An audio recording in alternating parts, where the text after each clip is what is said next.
when all the election fraud comes out, we can pick up arms and go, get out of the White House. You're not our government. And the crazy thing though is because even with like the whole Capitol riot thing, it was like that's what people were trying to do. But dude, you see all those people. There were no guns. Yeah, well, but the thing is like even if there weren't guns, that is like an act of aggression, and so like federally, those people are screwed. Like, oh yeah, all those people that went in there. I'm not arguing in favor. I'm just saying it's like, yeah, all the people that went in there will get in trouble, dude. Every one of them, they're like in prison. You know. Well, they've actually not to say that the guns had. Well, right, but they kept saying it's an armed insurrection, but nobody had guns. Right. Yeah. So like, So if you're saying that it's an armed insurrection and there are a couple guys that had bear spray.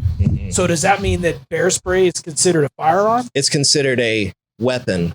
So are they going to go after bear spray? That's the crazy thing. You know what I mean? Could be because the only people that had weapons were the Capitol Police and the Capitol and one of the Capitol policemen shot a girl in cold blood who was not armed, who was not hurting anyone. She was climbing through a window, shot her in the neck and killed her. And what's that guy's name? Yeah. Nobody. What did we do on that podcast episode? We looked it up. Wasn't it like 2 people a day die from getting hit with hammers? Yes.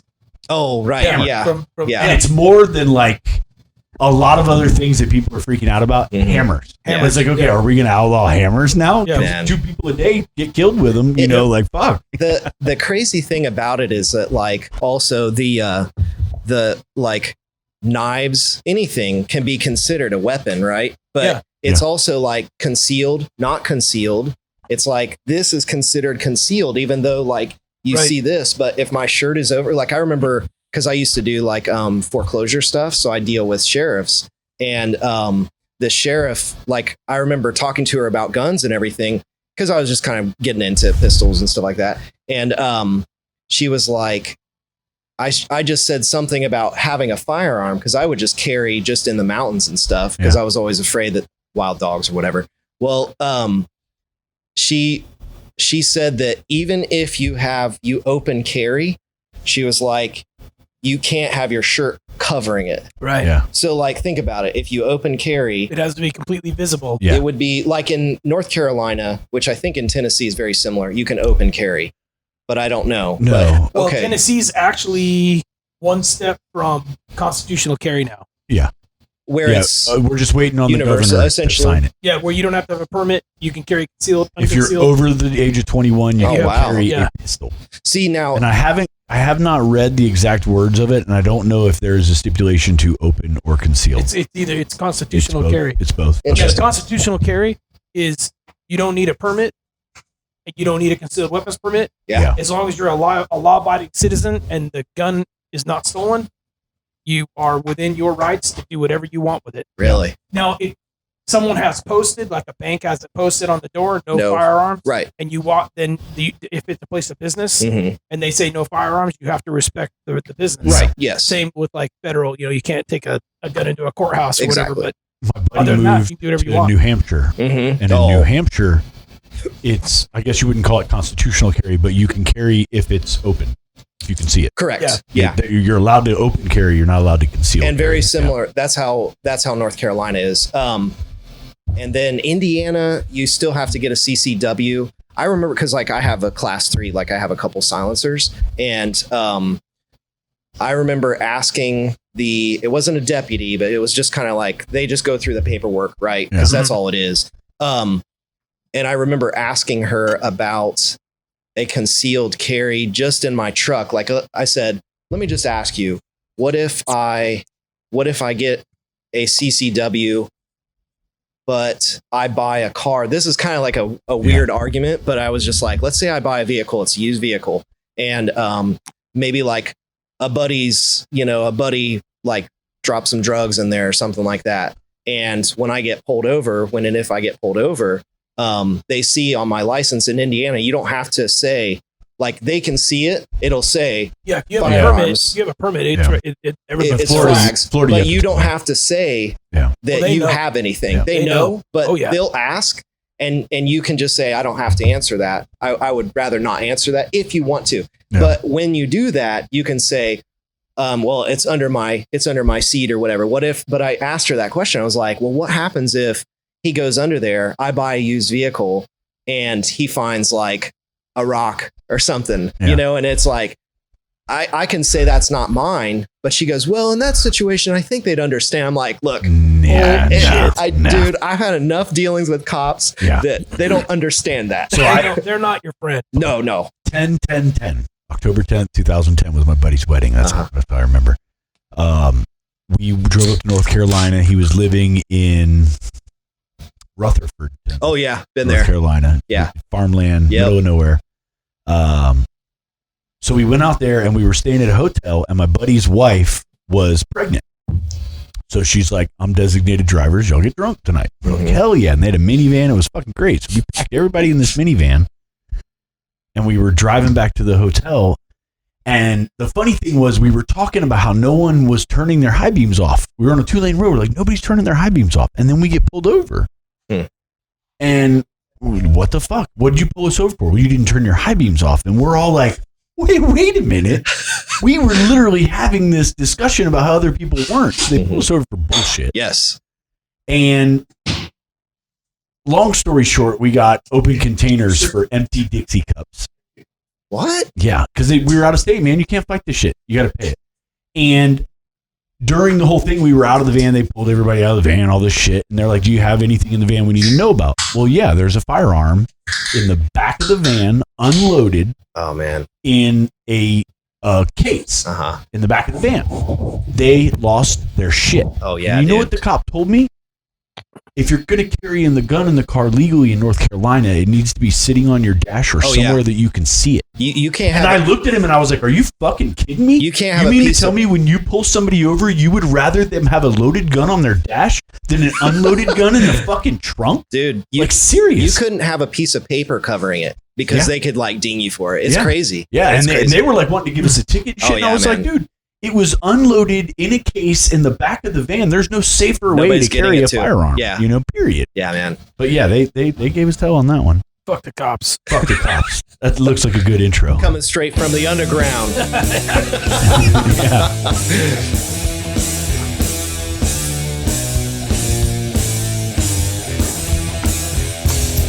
Once again, it's time to open your ears and expand your mind. Or maybe it's dull your mind. Either way, I think these boys have something to say. So sit back, grab a brew, we're going to have some too, and give you our point of view here on Talkin' Brap.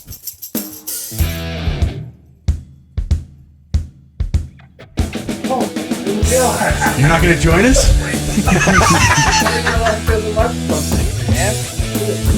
It's like, yeah, I'm chilling over here. Yeah. No big deal.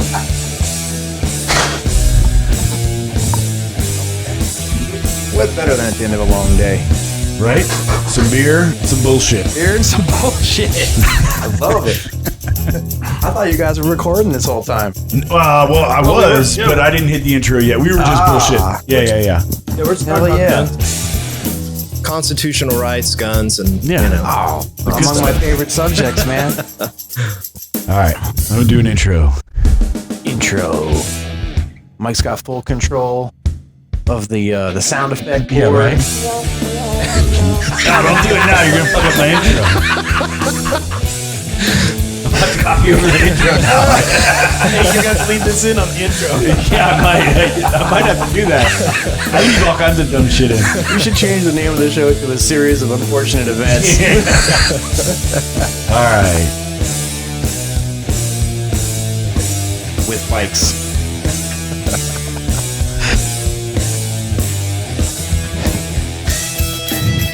All right, welcome back. It's Talkin' Brap, Season 3, Episode 3. And these first few every year are the hardest ones to get out, you know. We're always busy. Everything's crazy it's so right slow now. and so easy to do at this time of year, Yeah, man. you think you do them all in the winter when we have more time. That's when we take a break. Once again, welcome back. Check us out, talkinbrap.com. Anywhere you get a podcast, you're probably already listening. Check us out on YouTube. I do unedited videos of our episode recordings. Yeah, so if you think the shit show that we put on is you can see put what I on, you cut can out. see it for real. Yeah, you can see it cut out. Unrehearsed shenanigan. Yeah, we found a lot of stuff. Bodily fluid and hair samples determined that a bunch of old boneless dudes It's called soup. It's called a soup kitchen. Love Dirty Mike and the boys.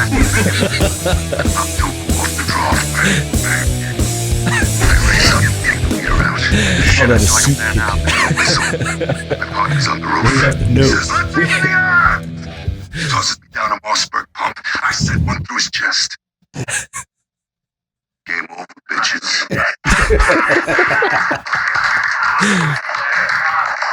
Jimmy, let's talk about how that story made you feel. Like my cock made out of concrete. That's a good feeling. All right. So the title, the topic tonight is it's spring and my bike won't run. And we're getting a lot of that right now. Every year, every shop I've been in, that February, March, April time, depending on where you're at, everybody starts digging their bikes out of the garage and they can't get them running. We also got a lot of like these two guys right here. It's spring and I want my bike to run. Oh, yeah. Well, yeah, I want it to run better. Yeah, that's a whole different subject. But, we get a lot of this in power sports in general, especially older bikes. The more modern fuel injected bikes, if you top off the tank, in winter and do your oil changes and stuff like that, for the most part, usually they run. You keep the battery charged, they'll run. Just put some Startron or some stabilizer. They run commercials every 35 minutes in the fall. Well, one of the things that people may not understand about that is it is the air that kind of oxidizes, I guess, the fuel and causes the reaction. You mean like the air we breathe? Yes, the air we breathe. So if you have like a quarter tank of fuel and 3/4 of a tank of air, that fuel is going to break down faster. Mm-hmm. It also makes your tank rust. Yeah, it causes condensation. Exactly. Yeah. So the best thing you can do for your fuel tank is to top it off. Yeah, top it off. Before you park it. It's a really good habit. And bring it to us. Yeah, top it off. Yeah, you can top it off with water. I just wouldn't recommend trying to start it. Probably not a good idea on fuel injected motorcycles. You might be able to fix it on a carbureted bike, but once that water gets in that fuel injection system, I don't think you'll ever get that out of there. A lot of this comes from the carbureted bikes. Obviously, we see Harleys because we work in Harley shop, but I'm sure in the Japanese side where they kind of work on everything, they probably see a lot of this right now. A lot of old carbureted bikes, and I don't think so. I think in the metric shops, once the bikes just stop run running, forever? they throw them away. Yeah. well, Disposable. hey, you ever been to a motorcycle junkyard? Mm-hmm. Yeah, there ain't no Harleys in there. No. Nope. If you see one, it ain't there very long. Somebody buys it. One of the shops close to me, they won't work on anything 20 years, past 10 years old. That is almost industry standard. Yeah. The reason is because, at 10, in the automotive industry, 10 years is the obsolescence point. So once a model's 10 years old, they don't make parts for them anymore. Mm-hmm. And we had one the other day. These bikes that have been around for a long time, a lot of them have had so many people in them. People, you're always trying to save money. But I'll just take it to, average Joe's motorcycle shop, and they'll do all my services for me. And they hack wiring up, and they do all kinds of stuff. And then you bring it into like a factory type place that does everything by the book and knows how everything's supposed to go together. Mm-hmm. Come in for a tire change.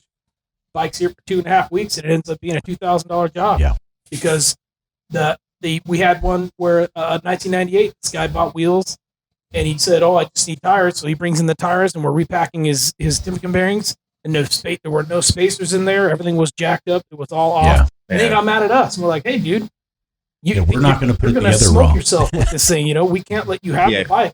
this is a safety concern. then it could come back on you and Yeah, liability so- wise. and you didn't have to bring your bike here, man. You could have went somewhere else. Yeah. You brought it to the place that's not going to let you have it unless it's right. Right. I'm sorry that it went from $500 to $1,800, but That's and that's you can where have the it in pieces dealership. right now. You can go get a trailer. Yeah. We'll help you load it on there, and you can take it right now in pieces if And you that want makes to. sense. That's I where don't care. people get Yeah. that Still owe me stealership $175. mentality. Right. You know that we're always trying to steal, and it's They're right. not it at all. What it is that We have Harley customers here. Davidson, and this is the way I break it down for people. So, in order to be a Harley Davidson dealer, there's some give and take between us and the motor company. Mm-hmm. One of which is the work that rolls out of here. They have to stand behind as long as we do everything right. Yeah. Now, if a bike comes in here, like he said, the wheels, the bearing spacing wasn't right. If I let that leave, that guy wrecks and they sue us, Harley Davidson says, you didn't do that right. Yeah, wash your You're hands. done. Right. Yep. You know, that's on you. We won't help you. Man. But if you do everything the way the book said to and can prove it, they will stand behind you. Yeah. And you will get Harley's lawyers and Harley stuff. But, you know, that's a very, very rare, circumstance. Something like that happens. But in the end, we have to represent a larger company. So people bring their bikes in. A good example, we had one roll in today, was a 94. The guy said, I just want to get it running. Okay. First off, that's a huge red flag in a dealership because I don't care if it runs, the bike has to be safe. Yeah. So it can run good, but if your brakes and your tires and all that other stuff's bad, you can't ride that bike out of here. How long had it been laid up for? Well, here's the kicker. So we in looking at everything, First thing you do is look at the license plate. exactly how long has it been since this thing run? And the last time it was tagged, it expired in 14. Wow. So we're talking 6-7 years that this bike has not run. It's not been legal to be on the road. Yeah, correctly. And you know they're not riding. If it's not legal, they're not riding. Yeah. So, as a technician and as a shop full of, I think we're all pretty well-minded people that want to take care of the customer. Yeah. We have a big red flag here. Our shop's $120 an hour. That's pretty average rate for a motorcycle shop nowadays. Right. This thing hasn't run in 6 or 7 years. There's not almost anything on this motorcycle that I don't need to check. Period. Exactly. So now this bill is going up, and we're talking about a 94, Softail, whatever Full it bike's is. worth like $3,500. Yeah. What's this bike worth? Now, some people, it's a sentimental thing. I don't care what it costs. It's up there. Yeah. But that guy doesn't come in and say, I only want it to run. Just get it running. Yeah. That guy comes in and says, this bike has been sitting for 6 or 7 years, and I want to restore it. I want it back to its former glory. I know it's going to cost money. That's a lot of money. That's a bike that's easier to start working on because as a technician, especially a flat rate technician, your time is very valuable. Yeah. So if I'm going to invest an hour to diagnose this, I'm going to invest that time so that I can make time on the repair. Because spending an hour to diagnose something to get paid maybe an hour isn't your best use of time. Right. So I'm going to take the time and I'm going to go over this bike and I'm there's probably going to be a really big bill when it's all said and done. But when that bike rolls off of my lift, I'm going to give it to you just like you were one of my family members. Yeah. And say, go ride it wherever you want to ride it. And feel totally comfortable that it's going to be on the road and he's not going to die.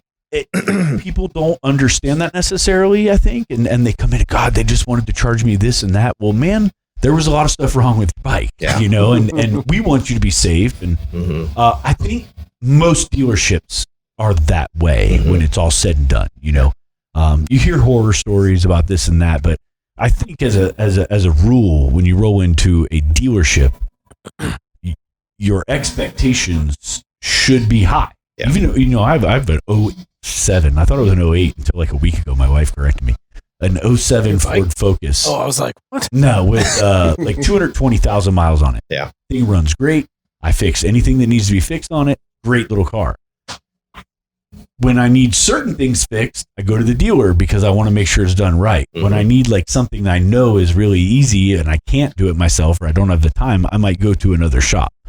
But in the end, if I want to know if my car is right, I'm going to take it to the dealer. Yeah. Because nobody has seen more Ford Focuses than the Ford dealer. Yeah. You know what I mean? Sure. So if I roll it in there and say, man, I need you to look this thing over. It's got a lot of miles. I want to keep it going. They're going to come back and go, hey man, you need this. Probably, Joe whatever's garage probably wouldn't know that, Well, mileage not being an issue, the problem that we see is bikes with 12, 15,000 miles on them that haven't been run. Yeah, haven't been run, and they sit around. Not riding a bike is worse. They just sit there and waste away. Not riding a bike is worse. Yeah, everything is dry, checked out, done. Yeah. I love that when people are like, "Man, I got a 10-year-old bike with 2,500 miles on it," and I'm like, "That's bad. Don't run synthetic oil." Yeah, exactly. Dude, yes. run It's gonna leak a little bit. Ride it for a while before you decide to do anything with that thing, because and the other one is I bought it from a mechanic. I love that one. Certified Harley mechanic. My bike, it is in the shop right now getting fixed. Now I am pretty particular about my bike, but I ride it every day. You flog it every day. I do. I flog the shit out of it. That's why it's broken again. Yeah. So wait. You want to explain what you did, Roy? I was gonna say I don't know if we broke this down in the podcast yet. Break it down. Break it down, man. Tell us. I got a deal on Craigslist, and I've been riding around on a Sportster 883. I got 40-some thousand miles on it. I bought it with about 20. So I got 25,000 miles or so on it. And love it. Absolutely love it. People talk shit about an 883. I tell you, if you are not a professional racer, you can have a fuck ton of fun on an 883. You know what I mean? Like, they are good little bikes. I know at least one person that's about wreck trying to keep up. Oh, yeah, man. Hey, people, I can't tell you how many people I rode with that were like, that's not an 883. And I'm like, I swear to God, it's an 883. And they're like, come on. Here, bro. Yeah. But, so don't I'm be afraid of the right wrist. Yeah. Yeah. That's every intersection, everywhere. every gear shift. And I'm going to tear that motor down because I had a buddy that had 50,000 miles on his 08 Sporty Low, same bike. He had 50,000 miles on it. We pulled the cylinders down. You could still see the fucking crosshatch in this. That's awesome. Like, no bullshit. There's some rubs here and there. The cylinders are a half-inch thick. Yeah. So I'm going to tear mine down to see. But anyways, little babies. I found a deal on Craigslist, and this guy had the full 1200 drivetrain. Stage 4. Everything. Well, he didn't know it was stage 4, I don't think. And in the pictures, I could tell that it wasn't stock. So I went over and I look at this thing and I'm walking, he's got it sitting on a little cart and I'm walking around it and, it's got Screaming Eagle heads. They're etched in the heads. Nobody's going to do that to stock heads. Yeah. You know what I mean? That's dumb. It's got a 58 millimeter throttle body on it, which is huge. And there's only one way you really can get that throttle body, which is the stage 4 Harley kit, which is high compression pistons, Screaming Eagle heads, 58 millimeter throttle body, 585 cams. And so I took this thing, put it up on the lift and turned it over. Everything seemed to check out. Everything seemed good. So I pulled my motor out and put it in and literally, proceeded put to oil in it and put it on the dyno, put it straight in the dyno. Dyno tuned it, hit 95 horse and 80 foot-pounds of torque, which is rocking for that setup. And it ran. I mean, that thing was fun. So I ride it. I maybe put 500 miles on it. Maybe. All in red line. So this is a great story because I go out and I'm bouncing off the rev limiter everywhere I go. It fucking pulls so hard. It's so much fun. So on the dyno, my power, torque, and horse peak at 7,200 RPM when I hit red line. So I'm bouncing off the red line all the time because that's where my power's at, So I'm on the highway, I'm doing 90, 100 or so, and this sport bike comes flying by me. He was doing like $40, $50 probably.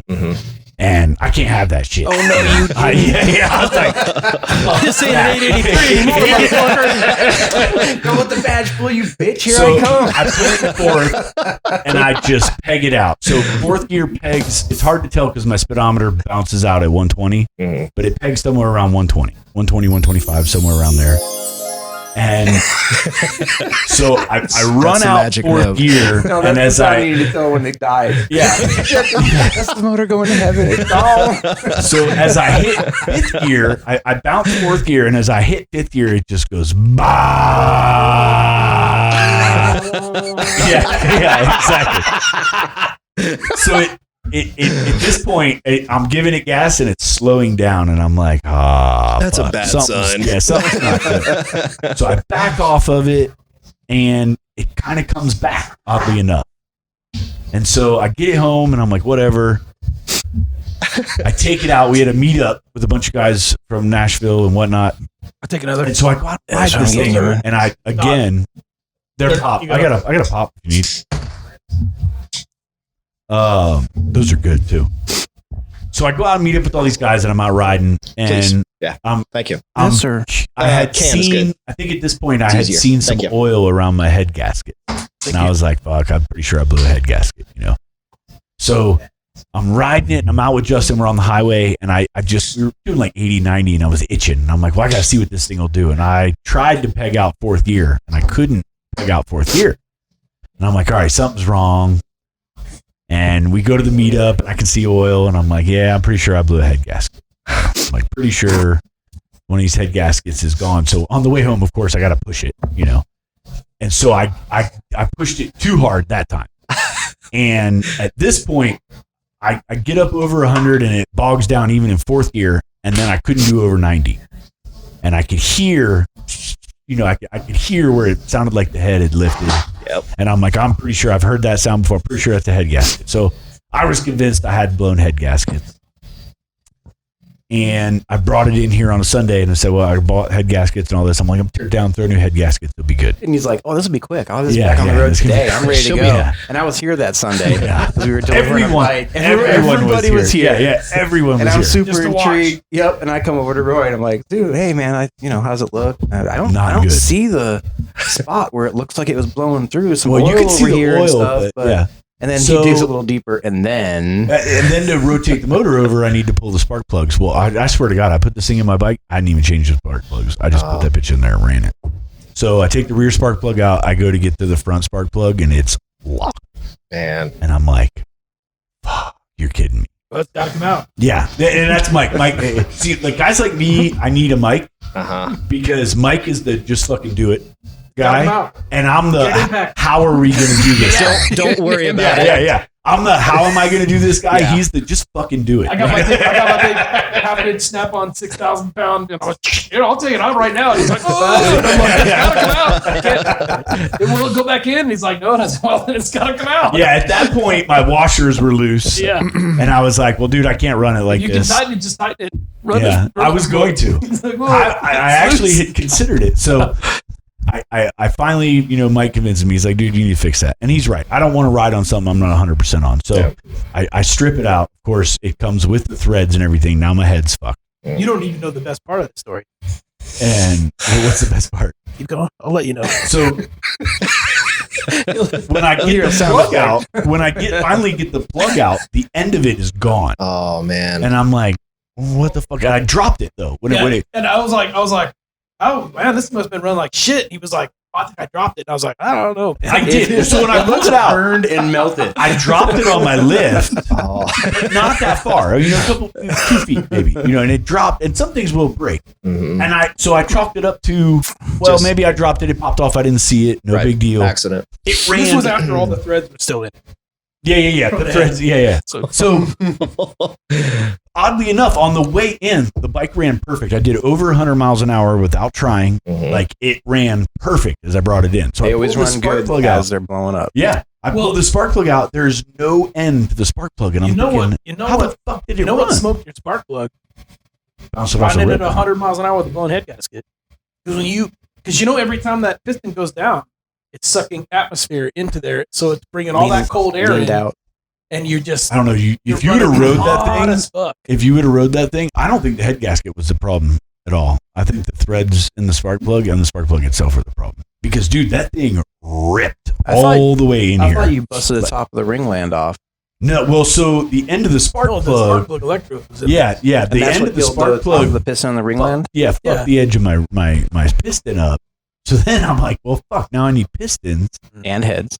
cylinders. I'm So gonna the do whole cylinders. time I'm like, just get the hammer cam. And he's like, and I'm like, it's never going to be cheaper. Yeah, well, I want it. This is another thing that people don't realize. There's a point where I know it's $500 more, but next year it's $1,800 more. Exactly. You know what I mean? Like right now, To undo it's it. the cheapest it's going to be to do this very next I'm step. pretty sure my wife told me I could buy those cams and then forgot she told me because when I told her how much money I was spending, she got really See, pissy. and I'll say this. I think that's your first mistake. That's what you need to say. I do what I want. Don't tell her. Yeah, well, You don't tell me what to do. I do what I want. Yeah.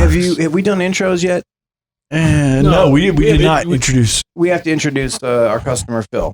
Phil. Hey, All right, Phil, Customer Phil. customer Phil, And number you're from- 562. you're in Indiana, Yeah, correct? Indiana. You're getting a motor build Yep. and some stuff going. And Stage 2. our last few episodes, I think we've had some people on that were, man, are you blowing up too? Yeah. Who Red alert. got us, man? Red alert. Biden fell. Again. The best meme I've seen though is Trump throwing the football. That's a good one. But yeah, so now I'm looking at cylinders and pistons, and the reason my thought process was we're so busy right now. It's really hard to get things done on our personal bike. Impossible. Impossible. So if I could go back with the same exact setup, I don't need to go back in the dyno. And I don't have to worry about it. And I do lean on Shane and some of the other guys who tune more. I don't really tune here, and it's been years since I did. So I would much rather somebody that does it do my bike than me go in there and fuck around for a whole day and not get it right. I mean, I'm sure I could, but he can do it in a couple hours where it would take me an entire day. So I'd rather slip him some money and go, hey man, fix this thing up good for me. But the cams, I got to talking, and if you don't know Hammer Performance, I don't think there's anybody out there. Specialists. Yeah, I was gonna say I don't think there's anybody out there that knows sporties better than these guys. They do everything. Yeah, and they take 883s and turn them in 100+ horse bikes. So I kind of had messaged him back and forth and I told him what was going on. Gearing. So if you I don't know if I have any videos on my Instagram, but if you catch any of the videos I post of me riding the 585 cam, it's all everywhere I go. The valve train was so very loud with those 585 cams. And so it's a Harley cam, and it's what most of us call an EPA cam. So there's not a lot of overlap in between the intake and exhaust, which helps with the unburnt fuel coming out of the exhaust. That helps lower emissions, but it lowers power as well. So Hammer was like, man, that 585 cam is not doing you any favor. He's like, it's a EPA cam. So they have a 560, a lot less lift, more duration, and it's made for quiet valve train operation. The more you Yeah. So quiet valve train operation was actually my quiet driving factor. That I wanted to get rid of that valve train noise. I'm hoping I can still make 100 horse. We'll see. I think he's still play that 15 times in a loop now. Every time you do it, it starts over. I don't know. Yeah, sure. So you It still have stacks the them. 883. Are you just taking that 1200 out and The working up the 883 is still here. 883? Isn't it? I haven't taken it home yet. Yeah, I took it. yeah. Did you? No, he's going to swing the big hammer, man. My Watch. wife was going to get it. Cams. You got it. Yeah. Oh yeah, I got the cams. He's Okay. going there. Yeah. Okay. I already ordered the cams. They also do a bronze oil pump gear. It goes on the crankshaft, so it's really good. It was $100, and Yeah. that's why my wife's getting mad because it's $100 here, $100 there. Well, fuck it, I'm in there. Let's do this. Dude, Let's do HD. that. We all know what it stands for. I mean, it's Yeah, $100. $100. All right, so Come here's on. the best part. I got your invoice for your head. Yeah, how much? How much $100. do you think? $100. Yeah. Keep Is it more? keep going. Where did you send it, Mike? Branch. Yeah. Charlie Yeah. fixed it. Are they going to port it, clean it up at all? The heads, No. did you send the pair or just the one for repair? Just the one. If I'd send them both. No, if we were that's gonna do correct. shit. So it was in at the wrong angle. The spark plug was? Oh, I'm sure. Yeah. So Oh, it was crossed in there to begin with? yeah, so they had to fill the hole start over. Awesome. Oh, nice. Well, that's a better repair anyway. Yeah. When it's all said and done, Yeah. I would rather that than a helicoil or something like that Right. in there. Do they just fill it So it's and a then couple $100. How bad is it? $500. $650? Really? $800. $650. No, he's not charging anything. You just got to pay shipping. Oh, isn't that what a guy? I was about to say, like, Awesome. dude, if we need 800, I could have bought a new one. Yeah. I told him you were a rip. Yeah. I said, man, he fucked this up. He was a rookie. Yeah. He Hey, spark plugged in with an impact gun, and he was No, like, he looked at the invoices and he went, Moonshine Harley Davidson. Yeah, I think we just bought a whole new machine just to do all their shit. no shit. I think we yeah. might take care of you. Yeah. That's cool, though.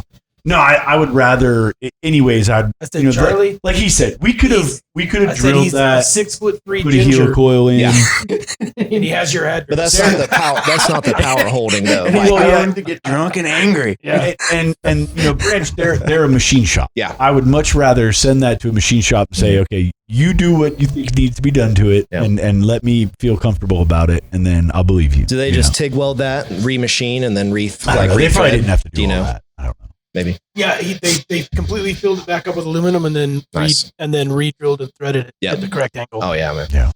That's So- cool. And then repainted the head. Awesome. He's Well, got a really badass set of heads for a Sportster. Yeah. One day they're gonna One go on day. that. Yours are polished and everything, aren't Yeah. they? Yeah. Dual Nice. plug. And I set him up for dual plug. So this a buddy of mine, he's got an old shovel, and this is kind of like going back to like old bikes. It's kind of like it's been sitting.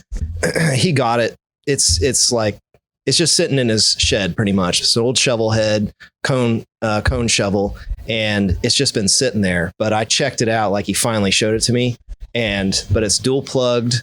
So dual plugged heads. Like I know it's all. That was really good for the Hemi. Yeah, I was going to say that. I'm that's a good pretty setup. sure it's like it's a hot bike, Price but broker. Probably Yeah. an 88 or something. Yeah. but it's like it's just sitting in there. Like he laid it down, he got it, and somebody didn't properly bleed the brakes, and it was like he was just ripping around the yard and came.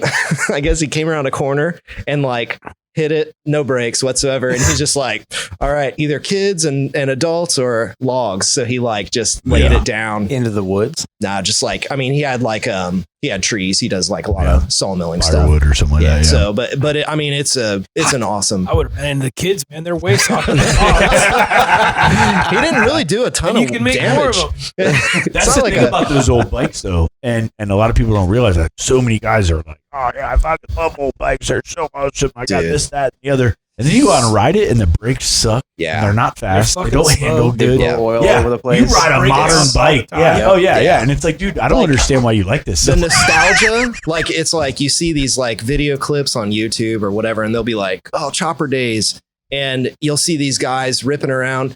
But what they don't show you is all the cuts, like There's where 7 they're hours of them trying to get the goddamn Yeah. run. they're Yeah. they're Like like 20 minutes of footage. pumping it. Come on, man, come on, just And here's like- the best part. If any of them listen, they're like, that's bullshit. You There's all- a you all are lying to reason that the yourselves. Horse Magazine puts So- on a race from coast to coast on an old hardtail shovel pan style motor to get from coast to coast because it's almost fucking impossible. Yeah, no, those now Without a those chase truck, big you're like, ass no chase rides, trucks, no nothing. the big ass rides where they're riding like all vintage shit. That I Yeah. totally dig. I get that. You It's- know what I mean? well, and this there's is a a race. camaraderie, kind of like you talked about with the land speed. I'm Yeah. sure there's a camaraderie there when Yep. you're all going together. Somebody breaks down, you fix, you go. You Somebody know, else has another That's a part totally here and different thing, there, right? I like to ride, so Mhm. I bought a fuel injected bike Yes. because I turn my key on, I hit a button, and I ride. You Yeah. I know? work on them all the time. Yeah, I don't want to fuck with the carburetor. I don't want. Yeah, on my day off, the last thing I want to do is work on my bike. Yep. You know? When I was in Arizona at Superstition, I remember one time, I don't remember what I was doing. But we at the dealership we had kind of like the service exit door, the big roll up door, and then there was like this big overhang where there's a bunch of motorcycle parking right there, and then they had these like wooden benches where you could just kind of chill, like kind of on the outside of the wall, service counter. And what's funny is like the hog chapter, they go meet there every Saturday, and then they'd like go to IHOP, which is like a mile and a half down the road for the Yep. ride. Then they'd come Bob back and they'd Evans. hang out on the bench. We called them the Pine Riders. because every weekend they would come and sit on the wooden benches and just hang out. We had a Bob Evans that you could like see terrific. from our dealership, and that was the running joke always was like, oh, the Hog guys are here for their Bob Evans ride.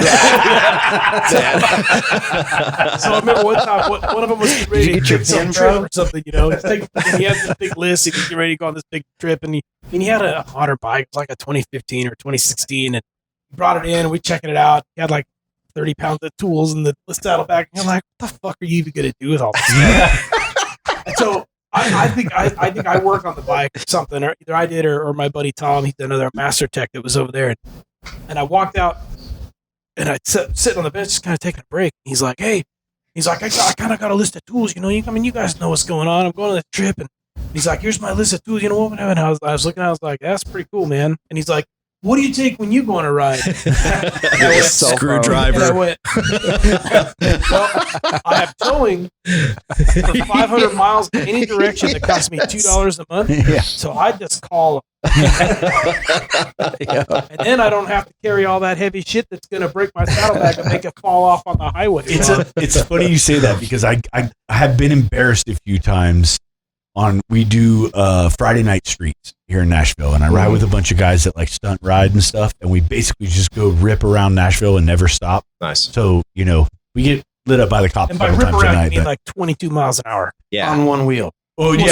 Sometimes. Everyone else is going 20 miles an hour. Well, you have your moments of speed and whatever. Yeah, there's a lot of slow riding when everybody's doing wheelies I remember and like stuff. doing all this shit. I'm like looking at you're like look at all the videos, and I'm like, do you ever break 35 miles an hour? This doesn't look fun. Yeah, well, that part, yeah, that part. But, yeah, I like to ride fast. Mhm. I So do, but- we've been out before ripping around. Yeah. Hell yeah. yeah, I like to ride fast. That's Not that's a lot what of we people. like. I've found that really not a lot of people are comfortable above 100 miles an hour. Mhm. Like, Not a lot of people are comfortable above 50 miles an yeah, hour. I know, but like when you hit that like 90, 100 mark, you fade out a lot of people. Mhm. Especially when you get out on the highway and I want to rip. Even with my 883, it redlined at 107, and I did that all the time. Like I was always there. 107. You gotta like take 80. It was 107. like all the race guys do. They just like on R6s and stuff. They just take duct tape and put it over their RPM gauge. And it's like this is where the power is. Yeah, Just yeah. you don't care about everything else. It's like maybe between 5 and 7. Mhm. That's where you need to be. You know, you ride in a pack with a dozen guys. They're doing wheelies. They're doing all this shit. They break down all the time. Mhm. Most of these guys are working on them themselves and are not Harley mechanics. You know, I'm not going to be a dick about it, but they're not Harley mechanics and they're doing the work themselves. Prime example. Wheelie, front forks come apart. Oh yeah. Did I see? yeah. Oh, I I just know. got a new front end. I man. know, I'm I saw badass. I think I saw that. I saw that That video. was rap, whoop. Yeah. The And front it end just is gone. collapsed. Well, we had it happen to a guy here. Are you serious? Oh, And man, he that's put terrible. this Yeah. fancy front end on and didn't torque everything up. And the first wheelie, when he came down, the forks came straight up through the What? trees. Yeah, it was bad, really bad. Hey man, You're out. See you you have a tomorrow good one, morning, man. man. So Well, the gas up and ready for you in the morning. it's been so many times that people break down and I pull over and I'm like, oh man, what you got going on there? And, well, I need this and I need that. Let him out one of the side doors. I don't have a single tool because Yeah. my bike doesn't need tools. So I Yeah. don't ride around with tools to fix other people's shit. Yep. And they're like, well, man, you work on bikes. You got anything? And I'm like, no. My bike runs. Yeah, no, I work on bikes. My bike doesn't need tools, you know. Yeah, no, my bike runs. I've even seen some really strange things. So Justin was out. This was really interesting to me. We're out riding, and he has a flat slide carburetor. You guys know Yeah, that Kawakuni. pretty well. Mhm. So he's got a flat slide carburetor, and sometimes the dumbest things escape me without question. Like the easiest solution escape me. This is again where I like to have Mike. Like today, I was having a problem with the wiring thing, and he said, just switch those wires. And I could not wrap my head around why, but Mike said, just try it. And I did it, and it worked. And I was like, oh, fuck. I'm that idiot that has to understand it before I do it. Right. Mike's like, just try this. And I'm like, and it worked. And I'm like, motherfucker, how does he do that? But so he's leaking fuel. And so I go up and I'm looking at this thing, and he, stops. Everything's good. Just check it with a lighter. Fires it up, and this thing is literally dumping fuel out of the top of the slot. Oh man, which doesn't make any sense whatsoever. The way the carburetor works, there should never be fuel above the fucking Venturi. Mm-hmm. You know what I mean? Yeah. Like, period. And I'm sitting there, and he's like, "Dude, what do you think's causing this?" I'm like, I have no fucking idea, dude. Was it running? Yeah, well, it ran. We got it back to the trailer with him like dumping fuel the whole time. I rode behind him and was getting fuel on me. It was that bad. Wow. But I stayed behind him because I wanted to make sure if something happened, I could be there with him. Mm-hmm. So would you have put him out? Actually, my plan was if it got don't so waste bad. your beer. Yeah. All I got, If man. it got so bad that he couldn't sit anywhere, I was just going to tell him to, hey, hop on my bike. I'll stay here with yours. Go put it in the trailer and come back with your truck. Because he had a truck and trailer down the road. So I just couldn't wrap my head around how fuel could be leaking out of the top of the carburetor. It just did not make sense. And so I'm like, man, I have no idea. We get it back there, and he goes back home, and he texts me the next morning. He says, I put a new fuel cap on my bike last night. Do you think that could be the problem? And I was like, absolutely. Oh, It wasn't venting. Yeah. And I'm like, now it's too much pressure. So it was building when he would ride it, it would get hot, eat up the tank. That would build pressure, and it was shoving fuel like a fuel pump into the carburetor. And I was like, fuck, I can't believe I didn't think of this last night. It was coming out of the So all he would have to do was like loosen his fucking gas It'd been cap. good to It go. would have been all right. And I'm like, needle jet. damn, I can't believe I didn't think of that. Like it just in the moment, You're it's thinking hard. worst case scenario. Yeah. Now, if you would have brought it into the shop, I would have checked everything out, been like, okay, went and rode it, and then after it got hot and did something, I would be like, all right, something's going on here, and then started checking for things, and I probably could have figured it out in the shop, but when you're out there on the road, and it's in that in that moment, you're like, nah. Do you have towing on your insurance? Right? Let's go to the bar. Yeah. No. Oh, that sucks. Well, I'll see you tomorrow. So let's circle back around into just get a condom and a sock and stuff it there. If we ever did have a problem, it would be like riding on Top Gear with Mike. Like, dude, I'll see you at the pub. You guys are on your own. I'm out. I'll see you when you get there. Those guys are my heroes. Seriously. The British Top Gear is like one of my favorite shows ever. Something happens, they break down. They're like, we'll be at the hotel. We'll see you at the pub. Bye. Did you see the Vietnam scooter episode? Yes. Where they're just like riding up, like, just letting the fucking bikes go and shit. I'm like, yes, dude, this is awesome, dude. Every time they get anything, they have to run them into each other. The boat one was pretty funny, but those guys, awesome. Those guys are good. If you pay attention really closely, they put the graphics on the car in a way where they open the door. It always says penis or or something like that on it. It's fucking hilarious. Did you see where they came to America and they drove through like Alabama and Georgia? They almost got their asses kicked. Oh yeah, they painted all this like fucking total liberal shit. And I don't even remember what it was, but they painted all this and really they stop at the gas heavy, station, and these dudes come out of a pickup truck with bats and stuff. They're like, gay pride, like dumb shit all over each other's cars, and they're driving through Alabama, and these motherfuckers were not having this shit, dude. It was funny, dude. Yeah, it was funny. High-hitting Southerners. Yeah, I want to do shit like that. One day. I just need to win the lottery. Yeah. Well, why don't we just paint all over Cornelius' car? No, I'm just saying I want to go do dumb shit. There's a guy I follow on LinkedIn that does motorbike tours in Vietnam, and every day he's posted a new like trail, and it's like dual sport type trails. It's not necessarily road. Some of it's road, but it's amazing. Your new Pan America you can take right to Vietnam. Do they have many roads in Vietnam? Apparently not. Not like roads Dirt here. roads. Yeah. It looked You're like it's dual sport race, but he's just bro. Tour Vietnam. I'm talking like single wide trails with fucking drop offs, and like crazy shit. And I'm like, man, I told my wife every time I see one, I tell my wife, I'm like, I'm gonna go to Vietnam one day, go ride some. Was that the episode? Or was that Peru? Where were they? Where they were on that? bus trail that went across the edge. And I think one that's way, Peru. and it was Pretty sure that's totally Peru. freaking dropped off. And I Yeah. guess thousands of people die on this road every year. And it's like it's an interstate. Yeah, Yep. and the people They there, call it an interstate. they don't even give a shit. They're like, they go Hell around no. people, like their wheels like damn near falling Yep. off. They'll go around. I'm like, oh, Buses fuck with no. like full No way. capacity buses with 15 dudes sitting on the roof, chilling, hanging out, driving around this. I don't want to sit on the roof. If I saw it, I could jump off. You're inside the bus. You're like, oh, Those are the fuck. smart guys. Oops, the wrong way. I jumped the wrong way. Yeah. See some crazy Yes, ass. sir. I'm good. See some crazy ass stuff happening. You just be like, I'm bailing. Man. Yeah. If I jump now, it's only 10 feet. If I Man. jump later, That it's way. 1,000. Fuck, man. There, thank you, sir. So I learned a real hard lesson one time on a ride when I had a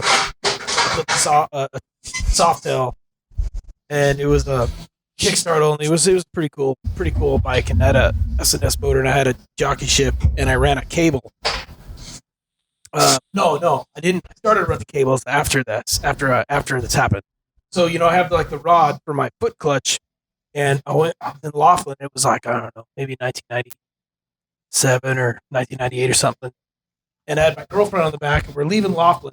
And I'm like, oh, let's go through Death Valley. It's really cool. It's only gonna be like 120 degrees because it's February, whatever. Oh, that's it. When you leave Laughlin and go to Death Valley, there's like this. I don't remember what it's called, but I think it's pretty sure it's where the lowest spot in the world is. Mhm. It And is. The road goes and it stops, and then the highway goes this way, and you're like, you're fucking like 50 miles into Death Valley. So I get to that stop sign, I push my clutch, and the threads in the rod stripped out. So the bike stalls, and I was like, "What?" And I look down, and my clutch is gone. I have no clutch, Yeah, and I'm like, "Well, this is." You're like, Not- if I'm not on good. myself, I could push this thing Not and be on my ideal. own. But here I have like all this gear, Yep. my girlfriend, and it's like, I don't know, probably 10:30 in the morning. So I was like, it's gonna get hot as fuck. There's no water, there's nothing. We're in the middle of fucking I'm nowhere. screwed. Nobody just drives through Death Valley like, unless you're not from there. Right. So couldn't figure out how to get it to go back. So we take all of everything that we had, laid it all out on the ground, and I'm like walking. And I'm just looking at everything I've got. I'm like, something has got to be able to connect these two pieces together. That's what I need. You know what I mean? yeah.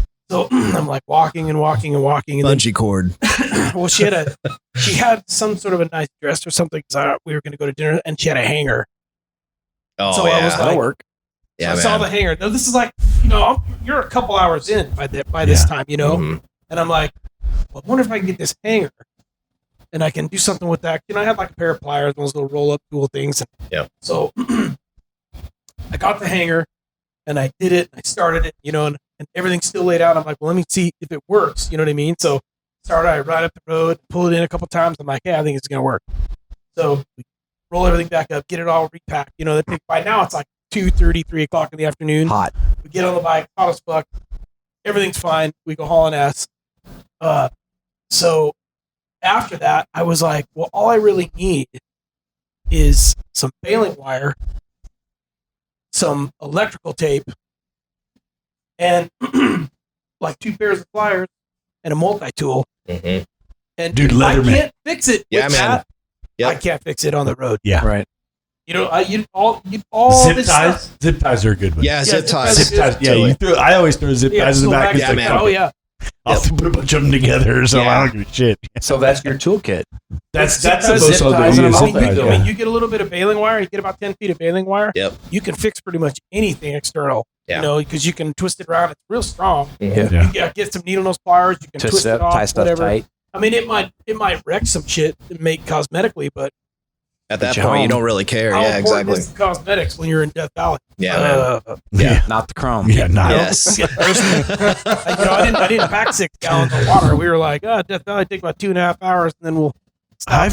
I've been pretty lucky. I think the worst I've ever had happen to me on one of my bikes is I had a clutch cable break while I was riding, It sucks. and I was way far from home, so it was Baling wire. yeah. No, it was the cable You was yank it done. with your hand The if you cable have was to. done. Fuck. So no, actually, The cable shear So- or did the end? The end shear The off. cable broke. Oh, okay. The actual cable broke, so I didn't have any like Band-Aid fixes, and so I would, you hit a certain RPM, you can shift. If you know your RPMs. Yep. So if I was, is that when the rev limiter is bouncing? Is when you shift? That's a good time to shift. Wop, wop, wop, wop. Yeah, Okay, let's do this. So I would go up to a light in first gear and kill it, and then like take 1, 2, 3 steps enough to get it rolling, and hit the starter in first gear, and and that's how I got home. And I got there, but after first gear, if you can match your RPMs in the right place, you can slip them into gears pretty easily. Even in a car. If you kind of pull up on it, when you're going through real slow, it'll fall into the next gear. Even in cars. You can do the same thing in a car. You just kind of lay it close to third gear. When you hit that, it'll pop right in gear. And I've done that in cars before. What does it do? Yes. But like I said, so we can circle back around. Dartboard. He doesn't know what he's pushing. He hits it. And more often than not, it fucking works. Yeah, I know that's the intro. Yeah, that's the intro. We ain't gonna fuck with that one. But everything else. So and that's crickets. It's spring. Your bike's not running. Battery. Battery's number one reason. Yep. That you're not going to ride in spring. Oh yeah, you can tell what time of year it is by how many batteries. When did they start putting tenders on Harley? 14. When they start, well, the bagger was 14. 14. Sawtails, I think it was 18. 18. Most modern bikes come with them on there now. Yeah. Well, the harness, right? If you are not an everyday rider, or at least a 3 times a week rider, man, just buy a little tender. You don't even need a big tender. Yep. You just need a little tender. Just a little guy. Enough, like a 0.8 or 0.9 amp. Yeah, 750 milliamp. What's the difference between a big tender and a little tender? Well, my tender is a 6 amp tender, and that will charge a dead battery in about 2 hours.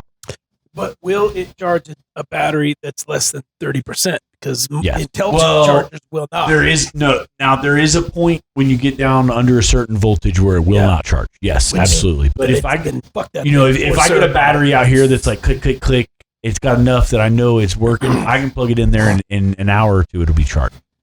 Now, Harley sells different levels of chargers. I think their biggest one is 1.5 amps, 1.5 amps. Their little one is 700, 750 milliamps. Yeah. So a 750 milliamp charger is only a maintainer. Now, all that is ever going to do is keep a relatively charged battery charged. Yeah. If you have a battery that won't start your bike, don't plug it into a 750 milliamp charger. It's not going to do anything. I don't know. Like, it's so crazy because you get these new techs. They'll put a bike on those and put into the trickle chargers, and they're like, "Well, I charged the battery." No, I'm like, "Charge it with a freaking maintainer." It's not gonna charge the battery. It'll take you 3 weeks. That's why I bought a 6 amp charger. For the most part, most techs, we have two lifts in our bay. I have a 15-foot cord that'll reach either one. Almost every single bike that hits my lift gets plugged into that, even if there's nothing wrong with it. If I'm doing a service, an oil change, tires, whatever, I will watch that tender and see. And if it doesn't go fully charged by the time I'm done, if it's been like an hour, I've worked on this bike for an hour and it's still not fully charged, there's something I need to look at. That's a 6 amp charger. It should do pretty well. So that's part of my diagnostic part, is plugging that thing in. It's nice though when we get dead bikes and things like that. I can get in the morning, within an hour and a half, I can have a bike charged and out of there. But at home, there's no need for that. That's a pretty extreme charger for a home use. The 1.5 amp charger is probably the best bang for the buck for a home person, because if you're down to where your bike doesn't want to start, you can probably plug it in with that overnight and get there. Yeah. That'll probably get you there. But the biggest thing, and I tell people when they're buying new bikes, if you're a once every 2 weeks rider, that means you're probably going to go 3 or 4 weeks without riding. Shit happens, dude. If I didn't ride every day to and from work, it'd be weeks before I actually took it out and rode it. And what's your take on off-season motor oil? What is off-season? That is a lot to do with where you live. Motor oil sitting, oxidizing, all that stuff. Should you just get rid of it? Fuck it. Like I just try to start mine and warm it up even through the winter. And Indiana is definitely colder. Don't do that and just sit there and it just kind of varnishes. I don't know, man. I've seen motors sit for 5 fucking years and run. So I it's think hard the only to say. thing that really fucks motor oil is heat. Yeah. I don't know if motor oil goes bad. So Fox brought his bike in for a 1K, and his oil over was a couple of years, black as fuck. I changed my oil. I don't think I've ever been over 3,000 miles. Mm-hmm. Fox also rides like you. I know. I was gonna say, but I bounced mine off the rev limiter. So if you're up in those RPMs, you're gonna burn up that oil. It's hot. Just the way it is. If most people ride way lower in the RPMs than I do, so that's where those service standards are set up for. If you're beating the hell out of your bike, you might want to change your oil a little more often. Just rotate it. And and you can tell the way people ride their bikes by their oil pretty well. When you come in, a guy's got a 5K and you drop it and it still looks pretty good. That guy never has hit his rev limiter ever. He's never been there.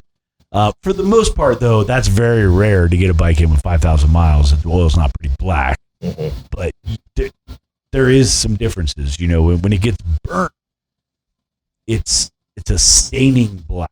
When you get it on your towels or on your hands, it's a different color. But when it's just like kind of dark from use and time, and you haven't burnt that oil, it's different. It's like really if you weird. ever. The best thing is when you crack the cam chest open and you smell it wafting out of the cam chest. It's like if you ever work on a diesel truck, like I had an old Cummins, and it's like old 12 valve. And anytime you touch anything in the motor, it's like your hands are instantly, and it's like, it's all the soot. Now, of course, different case scenario because it's different fuel, but you could just imagine like that, hydrocarbons or whatever is. Yeah, and I've worked on diesels and that really burnt, like chalky way that oil comes out of there, especially when it's old, is very similar. When you're revving it up, in a high RPM, you burn up that oil pretty good, and I think he put a couple quarts of oil in that. He rides the hell out of it. He's like, I got warranty. Yeah. Find out.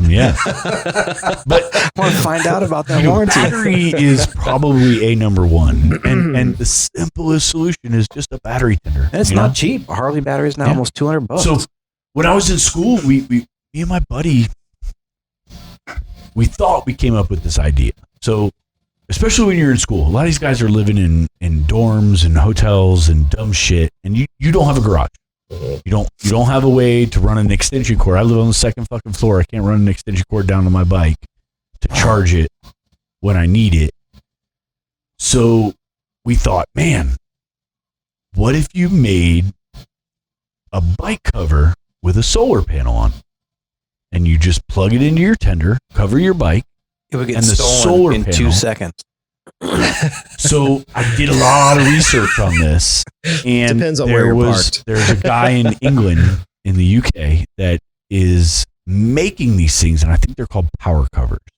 And he started on like the boat side. Yeah, that's how his came out, because most people, probably 90% of boat owners park their fucking boats for months at a time. So I think that's probably where he started from it.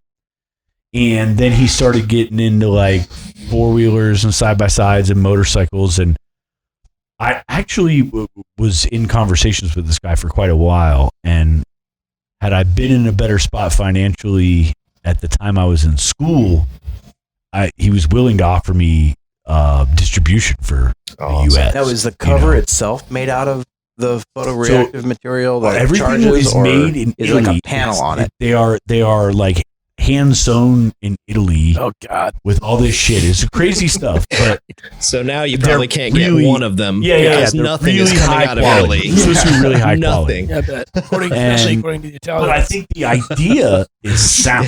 It's made if by you live Ferrari. in an apartment complex or something like that, and all it takes is some eyelets and some locks. You could lock it on there pretty well. You know what I mean? If you really wanted to, that part is easy to figure out.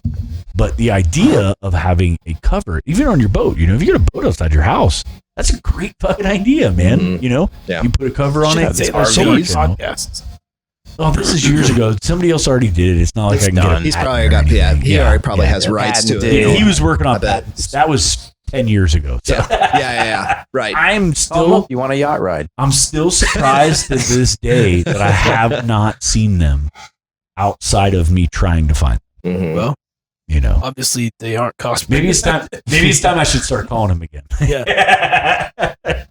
Well, what is solar panels on their best day? What are 30% efficient? Well, now? I was going to say that's At one the biggest point, problem I with thought they were solar. getting better. Right? Yeah, Aren't they getting a lot better? the biggest problem with solar is that to get like a 1 amp charge, you need a fucking big ass It's like, solar your boat's panel. only 16 feet. You- The cover's you- 28 feet. You are not going to charge your live wire with a solar cover. No, absolutely not.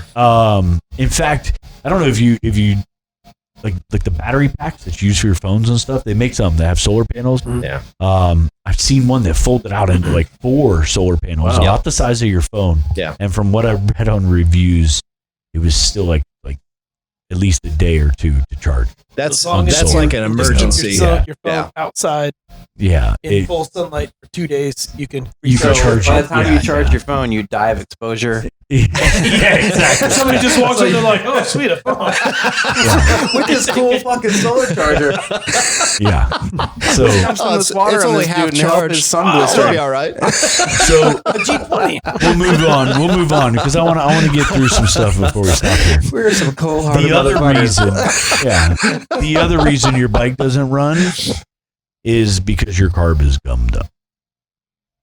For the most part, like we said earlier, the fuel injection bikes don't suffer from this. It takes years, before you really see a fuel injected bike suffering from the fuel getting bad in the fuel system. So, Like even the type of fuel.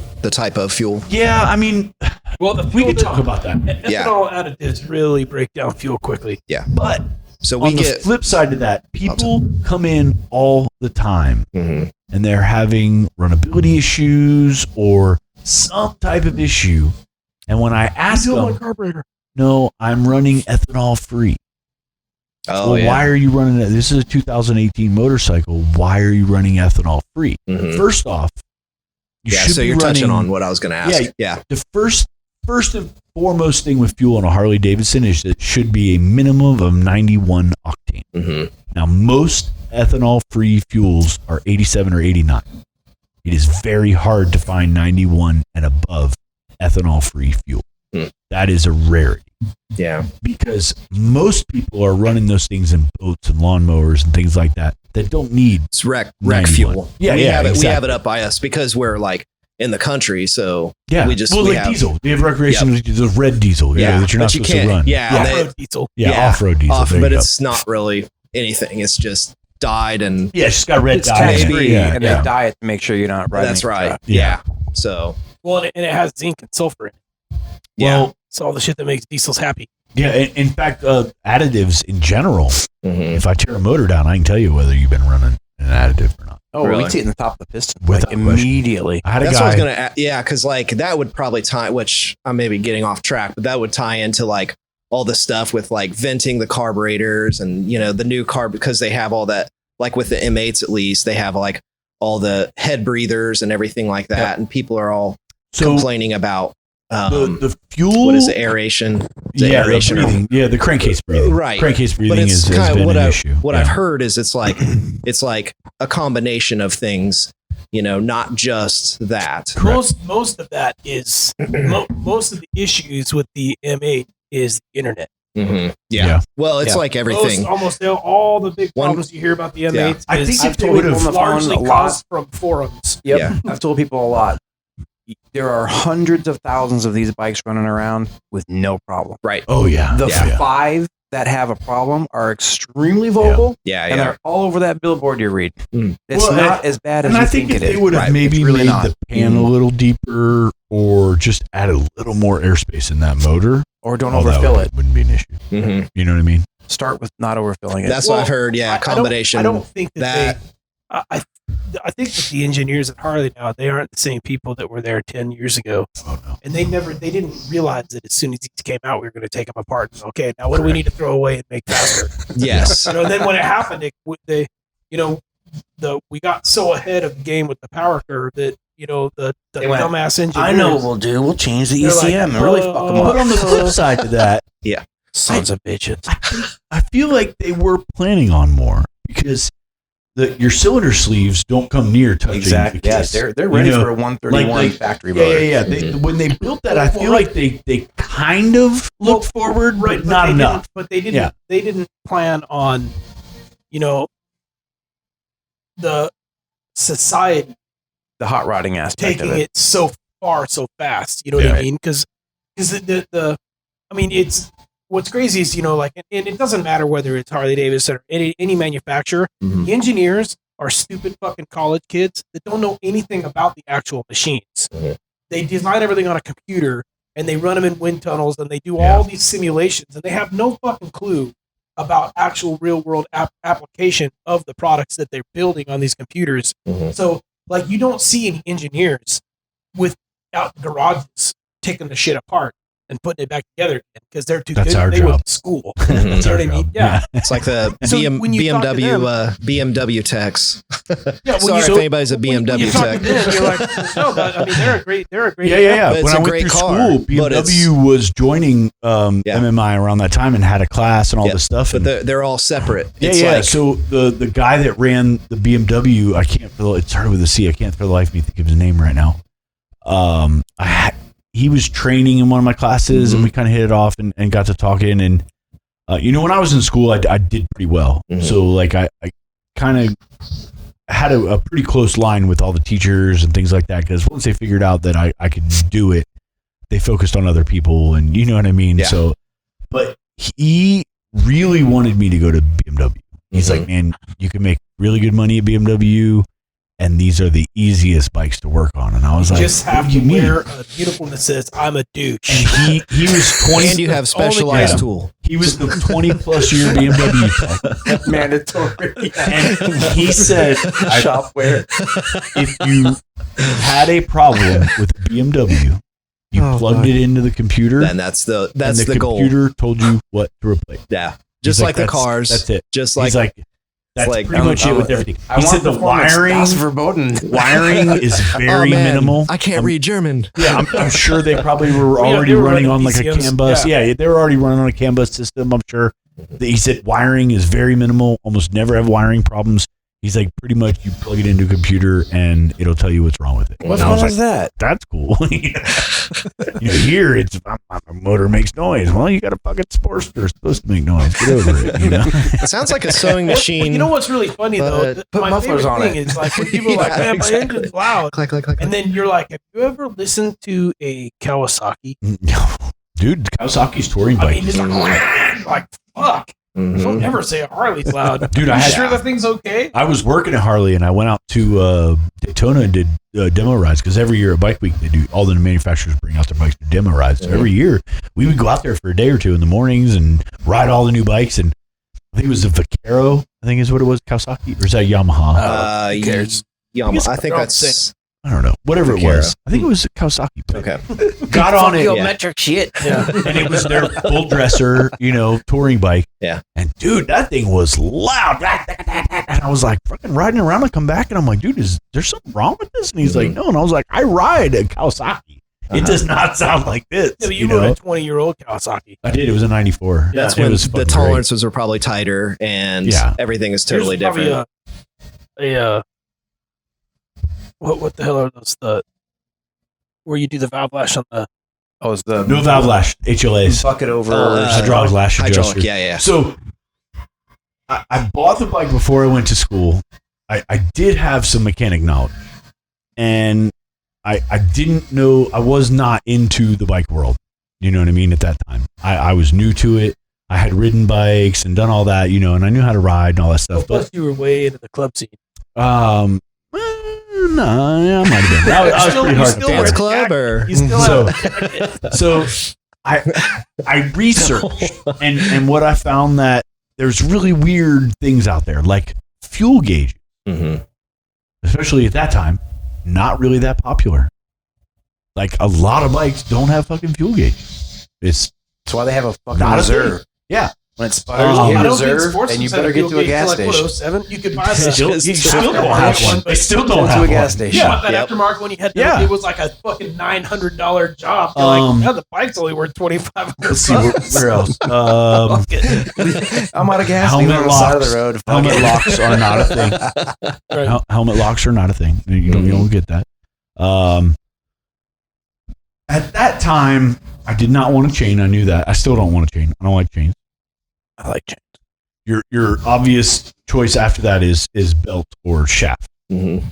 Shaft is Take the shaft. zero maintenance. It's pretty nice. I've Yeah. had 2 gold wings. Laugh at me if you will, No, but Goldwing's Now a wait a badass minute. bike. Now on a shaft drive Awesome. bike, Yeah. the pinion tries to climb the ring, right? So you get that rise in the back of the bike. I never which noticed fucking that. blows. People talk about It that, blows. but on my Kawasaki, I never noticed. I don't know that I could say that I noticed it on either Yeah, gold you don't wing. So notice I had I an have 86 and I seen had a, bikes I've ridden with, and guys Mhm. accelerate, You see the it. back of the bike picks up, and you're Yeah. like, how in the fuck can that be good for that. handling? You see it, you don't feel it. You Really? really don't. You really don't. So, fuel gauge, helmet locks, shaft drive. I'm trying to think of the other. There was a couple little things, and I narrowed it down to the Vulcan 750. Mhm. They made the bike from 1986 to 2006, the exact same bike. 20 years of production. Had to be fairly decent bike, you know? Yeah. Parts, dime a dozen. Yep. I could get Easy to parts find parts. anywhere. Mhm. So I went through, because I'm really an analytical person. So I went through all of this stuff, and that ended up being my first real bike. I had Another some beer. other ones. No, I'm good. I'm good. So I bought this thing, and I absolutely loved that bike. I beat the hell out of it. It was a great bike. It had hydraulic lash adjusters. That was one of the other things, which still was not exact. So the chain tensioners on this bike were problematic, Mhm. and they had like a cap screw on it, and then this tube, and then you could stick like a screwdriver in and adjust them a little bit or whatever. But dude, they sucked. So I literally took Is anything the like cap adjusting screw a out. chainsaw blade? They Kinda. suck. So It's I like took that. the cap screw out, Exactly. Yeah. put a washer and an O-ring, and then put a long ass screw in there, so it ran right into the fucking adjuster. Mhm. And I had manual chain adjusters, Yeah. which fixed every bit of noise on that bike. If it got loud, I'd just go down there and break the fucking nut loose and until it went away, and went away. Done. It was great. All of these things led me to this bike, and the hydraulic lash adjusters was one of them. But there's always a weak spot in everything, and on that bike, it was the stator. So, I believe on those, the rotor spun on the Yeah, most crankshaft, on the yeah, and the then the flywheel. stator sat on the case on the Yeah. outside. Yep. Well, in fucking Kawasaki's infinite wisdom, you had to pull the motor out to get that side cover off. I pulled the motor out of that Kawasaki 3 times, and it was about every 20,000 miles. Did it just burn? Like it just burned up? It would just burn up the stator. Because yeah. a lot of And then like you knew some guy with a Harley that was like, wow. Yeah. That's I mean, a lot of I put 60,000. Yeah, I put like 50, 60,000 miles on that bike, though, Mhm. you know, so, but it was a tough little bike. The thing was fun. I used to get that. I met this guy. He was from Michigan, and he had rode down to Florida. He rode a CBR XX, the 1100, which is still on like my favorite list, because when I was graduating high school, that was the tits. is that was the bike. Blackbird? Blackbird? Oh, Correct. so my Yes. okay, so my not to Yeah. derail this, but so my wife's uncle had one, and it was like a track bike, pretty much. He did like NOS and So all that was kinds the of predecessor to the stupid Busa. stuff to it. They came out with that, Yeah. and that was a badass bike. And Yeah. then the Busa came, and that thing just couldn't hang. What year bike Exactly. was that? 97, 99, around there. Let's see. I'll How look long? it up. It was only in production for Yeah. not a really long time, but So I met this guy, and we're out riding. So he had rode from Michigan down to Texas. He had some friends that lived in Texas, 96 to 2007. Actually, they Okay. made that a lot Yeah, that's longer a lot than I longer. thought they did. Yeah. Wow. I was thinking early 2000. I wanted And they only made them in silver 999. and black that I know What's of. that? They might the have made white. 999 CBR. I thought they made a red one. Was that a bike? I don't know, man. No, I'm thinking they that's were only Ducati, for a long time. 999. And what Isn't was it? the I don't CBR? It was know. the 929. Oh, 929. I want one of those so bad. Yeah. So, anyways, he had rode down to Texas. His buddy lived like right on the border of Mexico. So he was staying at his buddy's house. He was riding into Mexico and like partying down in Mexico, riding back every day. And this was like during winter, up in Michigan. Winter came. He's like, fuck it, I'm out of here. And no, so he ends up meeting this chick You're that not like going to ride down the border owns of a Texas. bar in Mexico, and Yeah. he stays down in Mexico for I like don't a want to be month. down there. Okay. And he's sleeping on the floor of the bar next to his bike. He'd pull his bike in the bar and sleep on the floor of the bar next to his bike because That's hardcore this chick for he you. was like seeing whatever would fucking let him in there. So he ends up riding over to like New Orleans and made it down into Florida for Bike Week, which is early March. And then Leesburg Bike Fest is April. So he hung out from like early March till mid-April. And I met him like right when he first got here. So we started riding together like all the time. And he's like, fuck it, I'm in town. Let's go ride. And I had this Vulcan 750 and this guy's riding around on a CBR XX. And we would go out and just fucking beat the hell out of our bikes. Like one of the first times I rode with him, I got one of the best compliments. Fucking made me so happy. And we rolled up and he's like, looks over at me and he's like, that thing is a lot faster than I thought it would be. And I was like, thank you. I was like, hell yeah, dude. I'll take the that. Blackbird. Yeah, exactly. He's on a 1100 fucking sport bike and I'm on a 750 cruiser, And he's like, dude, that thing's a lot faster than I thought it would be. And I'm like, fuck yeah, dude. That shit made me happy. But I get that. I used to get that on the 883 all the time. People are like, fuck, man, I've never seen anybody ride an 883 like that. 2 motors later. Yeah. Well, I said that in the shop the other day. I was like, let me take, because somebody was talking about reliability on like a 1200 motor or whatever. And I was like, well, let me give you this. 25,000 miles on an 883, bouncing it off the rev limiter. Mm-hmm. No problems. It still runs sitting back there. I was like, 500 miles on a high compression 1200. It's fucked. It's like the Everything happens Hondas, fast with that the compression. Hondas of the horsepower, man. 90s, man. You could just bounce it off the Oh, rev yeah. limiter nonstop and it just keep riding like it, no problem. Like I had a Honda Accord and just did that all the way through the 90s. It was like I could just bounce it, and it was like 200,000 miles and still fine. Oh, I no still beat problem. the hell out of that Ford Focus. Yeah, I 220. learned that the hard way with my VW when I was drag racing for Well- money back in high school. VW. That's Well, I had a VW, a really fast VW in high school, and I learned the hard way What that you kind? can What really. would you have? I had first it was an 1835cc that I built with dual. Oh, you had like Bug VW. Yeah, like Bug old. VW. Okay, oh okay. man. Okay. dual.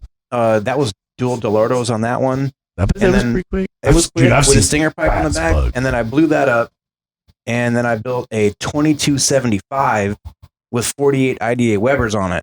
Ooh, that was a fast one. That was a fast one. I've seen and seen that was the under, one that I blew up racing a I've Honda. seen like Oh, man. high 8-second bugs. This thing was quick. And they're, dude, It would about yank the wheels off the ground. yeah, leaving. they will. Yeah. That's yeah. crazy. Yeah, I've seen them. Man. It's crazy.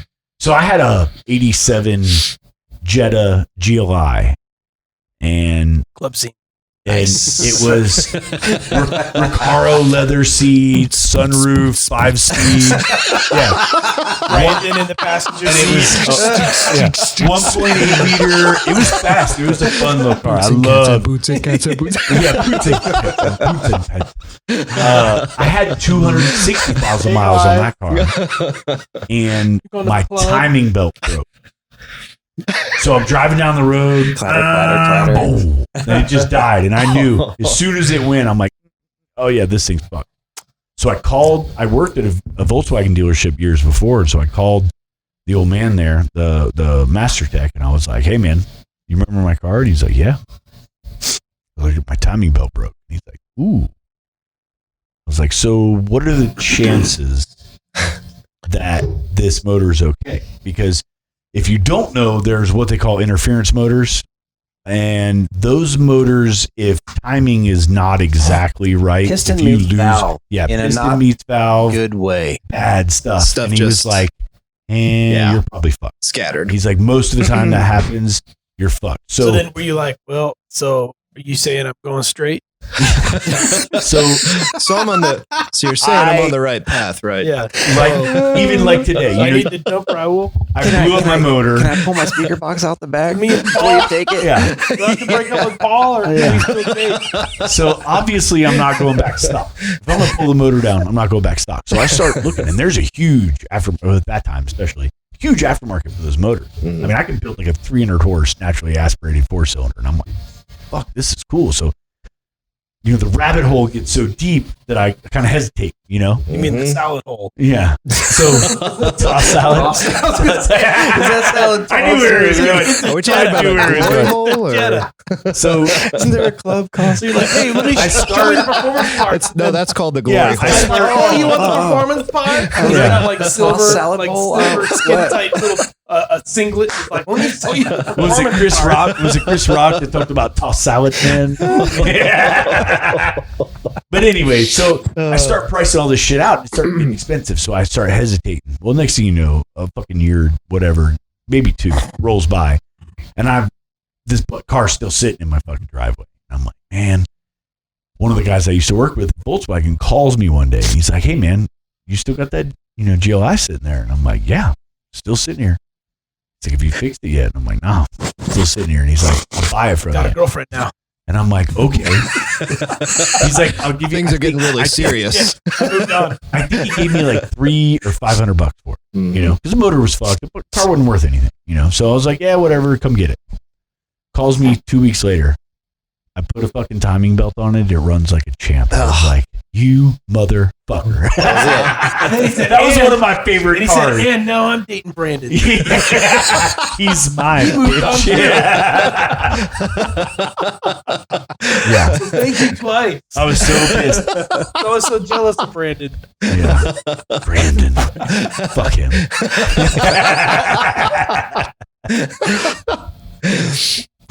Man. Well, I don't think anybody learned anything about storing their bikes or. No. No, We talked did. about gas. We talked we about did. battery Batteries, tenders. Tenders. Uh, We even talked a little bit about So oil. I actually oil. So discern I anything from Wikipedia. that. I googled this, and Wikipedia how to winterize your motorcycle. Oh, wow. Right. And See what the liberals have say your about bike winterizing serviced. motorcycles. and Put it. Should Some you articles store are it not on a sex totally swing? correct. sex swings. Have you ever tried one? No. I'm not going to name names, but I had a guy. They show are me one nowhere time near as fun as they look. in the off season. The bike was stored in some sort of freaking Yeah, sling. he had that thing pulled up off the ground so Yes. the suspension wouldn't sag. Crazy, yeah, dude, craziest thing I've ever seen. Okay. Not naming names, but I had someone describe to me that in the off season, they would sling their motorcycle in the air. I've only done that on a Buell. Oh, yeah, when you go So I to- called yeah. it But I motorcycle didn't sex have a swing, lift. and I didn't showed have it to Mike. anything. We've Because done we it were here. working I just on the pulled bike it at the up time, with and some I'm like, ratchet hey, straps. we have to be super careful because this guy is so particular. The bike is stored in the winter in what I would presume is some sort of motorcycle sex swing. So we handled it extremely carefully. What is that called? There's an actual there's a psychological term, not to offend anybody, but it's like where somebody falls in love with a Inanimate object. yes, and Oh, they yeah. actually it's like Yeah. name it, I'm not sure if I'm going that far with this dude, but that's what it kind of sounds like. Maybe But we could only I had a customer presume that yeah, had that never happened. but, like right, we'll exactly. say Cutting the tailpipe. 05, say an 05 Ultra conversion to a trike. Okay. Gosh, So horrible. yeah, it was a trike conversion, and on the newer trikes they have a stronger transmission case because a lot of your torque comes through that swing arm shaft Mhm. that people don't realize about. Well, so this guy, I don't remember what brought it in the first time. He brought it in, I think it was a transmission oil leak, and it hit the whole back end of his transmission was broken off where the swing arm goes through. Just totally snapped up. With the pivot shaft. And we were like, holy shit, man, I've never really seen that. So we replaced it, fixed it, did everything in there. He brings it back in like a couple months later, broken transmission again. Mm. And we're like, dude, what in the fuck? like never seen this before. The same guy twice.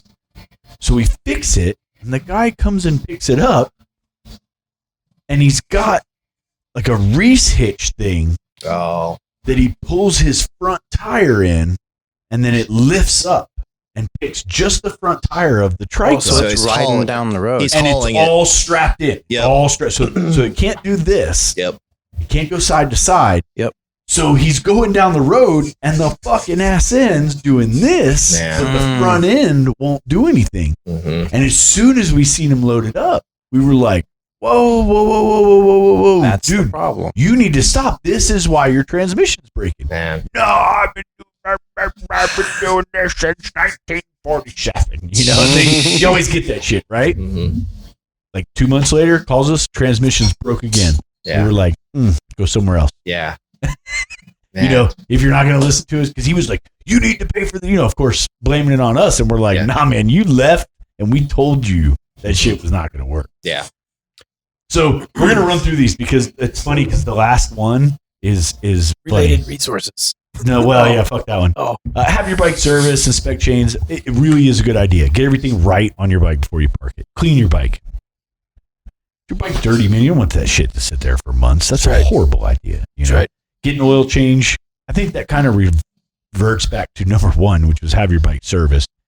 Use a fuel stabilizer. We talked about that. It's a great idea. 6. Charge your battery. Yeah, find indoor storage. Find indoor storage. That is a great one. This is definitely Wikipedia. This is for liberals for sure. Number 7 is Mike's answer. Update your motorcycle coverage, right? Make sure you have towing and all that other stuff. You pull out and the thing fucking shits the bed. You go, hey. Yeah. Oh, man, my motorcycle won't start. You don't have to carry 100 pounds of tools with you, so you're good. Take it to moonshine. Winterizing is a very foreign concept to me. Because I lived in Florida. Yep. You don't winterize bikes. And honestly, even here, I don't think you guys really have to, right? You probably don't have to. I mean, it's nice just to, like you don't have I'll tell you all my yard equipment. So the last time I like mowed my yard and did all that stuff last year, I got 5 gallons of gas. I got some Startron, poured it in the gas, mixed some 2-cycle oil, all had Startron in it, filled up everything, used it all for the last time, put the shit in the garage. Went out like a couple weeks ago and warmed up. Everything fired right up. Same here. Shit. Same with my pressure washer. I didn't on my mower. I didn't even have my mini bike. I didn't even have a charger on it. Yeah, I didn't either. And I went there and I sat down the first time of the year and crank. Okay, I think I had to spray a little bit of that ether mix stuff in it just to get it to kick over the first time, and it went on the vehicle. For me, tenders are like wheel weights. Yeah, I know he didn't like wheel weights either. Yeah. It's a farce. My mini bike.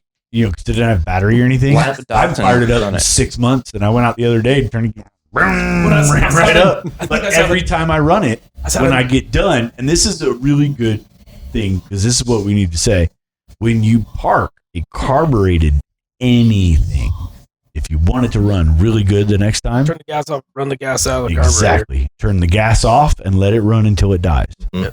And that's what I do every time I'm on a mini bike, and every time I get up 2-3 pulls max, it runs. It never have a problem. It takes a couple extra pulls first time, the next because you got to get all the new gas put there, and then keep your tanks full of gas with some sort of a breakdown inhibitor like Startron or Stabil, whatever. Yeah, I mean, you can store the shit for a year that way. Yeah, you just, if you're on your bike, you just fire it up, let it run, go ride, do whatever you're gonna do. When you come home, you just turn your fuel off and let it go till it dies. And if you're real nervous about your battery, just disconnect the ground. Correct. If you don't have a tender and you can't charge it, disconnect it. Pull your main fuse, do something depending on your bike and how it's wired. Easiest way, like you said, disconnect your negative terminal and just let it sit. A battery will sit if it does not have a draw for quite a while and not have a problem. As long as it doesn't have a lot of temperature fluctuation, it'll be okay. Or if it's on concrete or something that leaches cold. Yeah. It leaches. So people think when you set a battery on concrete that it grounds it out and kills the charge. It's actually not grounding out, it's the temperature. Yeah. Concrete will suck the heat out of that battery. And moisture. And when when it's cold outside as well, your battery will not put out nearly the amount of voltage. Yeah, the wife will put the batteries in the freezer. The last one. No. So I had a teacher in MMI that told a story. Long story short, his It was winter. He had pulled his bike or car or whatever it was out, turned the key on, and went inside. Left the lights on for like 30 minutes or whatever, however long, 20 minutes, whatever. The thought process is my battery is super cold right now. So warm it up by putting out just a little bit of power, I'm going to warm up that battery. Then you go out, boom, car starts right up. Mm-hmm. The ending of the story was coming out the next day and his neighbor having a dead battery because he turned his key on all night, left it on all night so that his battery would start in the morning. Whatever. But the theory is real. The science, if you will, is real. If you can get that battery warmer, it's going to put out more voltage. I killed my diesel battery one time just by leaving my handheld flash tuner plugged in. Yeah. Sat for probably 5 days. I was going to say we sat for about a week. That's about it. I walked back out, looked at it, done.